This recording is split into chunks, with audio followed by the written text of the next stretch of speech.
program. Romans chapter 1 verse 16. For I am not ashamed of the gospel of Christ, for it is the power of God unto salvation to everyone that believe. Please kindly help me to underline the gospel of Christ. Number 1. 2, the power. 3, unto salvation. Then 4, believe. Now look at me. The power of God is available in different dimensions, and I'm going to be talking about 3 dimensions of the power of God. The first one is the power unto salvation. The second one is the power unto transformation. And the third one is the power unto manifestation.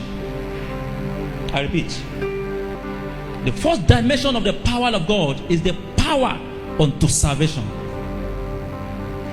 The second dimension of the power of God is the power unto transformation. And the third dimension of the power of God is the power unto manifestation. If these 3 dimensions of power didn't find expression in your life, it will be hard for you to be relevant in the kingdom. Paul began to open the eyes of our understanding to the first dimension in this Bible verse, which is the power unto salvation. Then he now said the gospel of Christ is what? The power unto salvation. The teaching of Christ is the power unto transformation. The prayer and fasting according to the will of Christ is the power unto manifestation. I repeat. The gospel of Christ, that is the preaching of Christ, is the power unto salvation. The teaching of Christ and the kingdom is the power unto what? Transformation. Then the prayer and fasting according to the will of Christ is the one that produces the dimension of power that we call the power of the transformation, of the manifestation. Now, many people stop at power of salvation. Best to proceed to the second dimension, and they stop at the power of transformation. And those that stop at the power of transformation, you only see them manifesting the fruit of the Spirit, but their life will not command the anointing.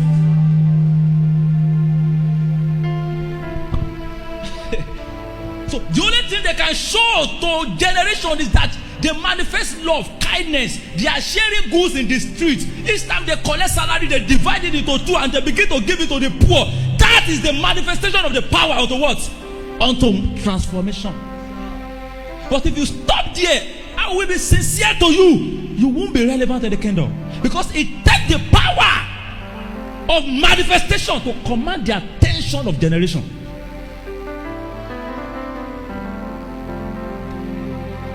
The preaching of Christ is the power unto salvation. There is difference between preaching and teaching. Preaching is proclaiming. Teaching is explaining. Am I communicating now? So, and when somebody comes with the anointing of an evangelist and they begin to proclaim, there is tendency for the power of salvation to come down, and we begin to see lives begin to give their life to Christ. But if you stop at that stage and you didn't go towards a teacher who carried the anointing to teach Christ, you will discover that the only testimony you will have is that you are saved. Your life will not command the fruit of the Spirit.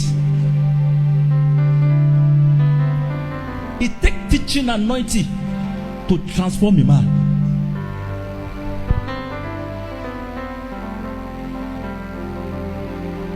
And if you now stay in a teaching church and you say, oh, you need this teaching, that you didn't need fasting and prayer, in addition to that dimension of the teaching you receive, with all honesty, you may have the form of godliness. And you will just discover that ordinary headache, you won't be able to heal. And I must confess to you, we are in a generation where the fruit of the Spirit is no longer enough.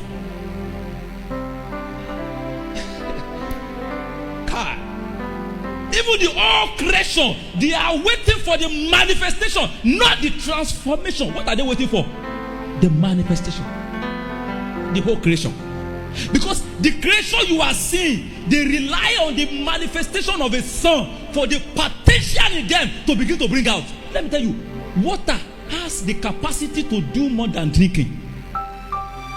The only thing you think water can do to you is to drink. When it touches the hand of the sons of God, you can use that water to heal. So water is now waiting for the manifestation of the Son that can hold me and begin to use me to heal. The anointing oil you are talking about is also waiting for the manifestation of the Son. Because if the Son didn't touch that anointing oil, it remained what they used to rub body. But when that anointing oil called olive oil that they are selling 250 touches the hand of an anointed Son, he begins to do the work of healing. So anointing oil is another creation waiting for the manifestation of the sons of God. Can I tell you, sir? What is this chair meant for? To sit down. And that is why we didn't value it. If a sons of God sit on this chair and that sons of God stand up and another person who is sick sit on the chair, that chair can begin to do the work of healing. And you will now begin to discover that everybody begin to value the chair. This chair is also waiting for the manifestation of you, the sons of God. He said the whole creation. They know that they become deficiency until you touch them.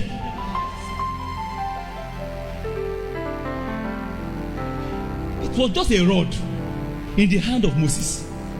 What was he using it for? To chase goats and sheep about. And each time he used it to chase goat and sheep, and that rod began to cry in the spirit that I have the capacity to do more than what you are using it for. I can depart the Red Sea. I can turn to snake, but I only need the Son to what? To touch me. When the Son touches me, you will know that I am more than rod. I am another creation. That is creation. They are waiting for the manifestation of the sons. If you stay in gospel of salvation, you will make heaven, but you will be irrelevant on this earth. If you stay in the gospel of transformation, you will manifest the fruit of the Spirit. If somebody slap you, you won't retaliate and they say that guy is like Christ. Yes, sir. But that is not enough. Those that they call Christ, that they call Christian, we didn't hear about them again. Those that they call Christian in Antioch, give me the manifestation that we know about them. Nothing. No record of how they heal the sick. No record of how they raise the dead. No record of the assignment done through them on earth. They only show Christ. Very good, but that is not enough. These three dimensions must find expression in your life in the mighty name of Jesus.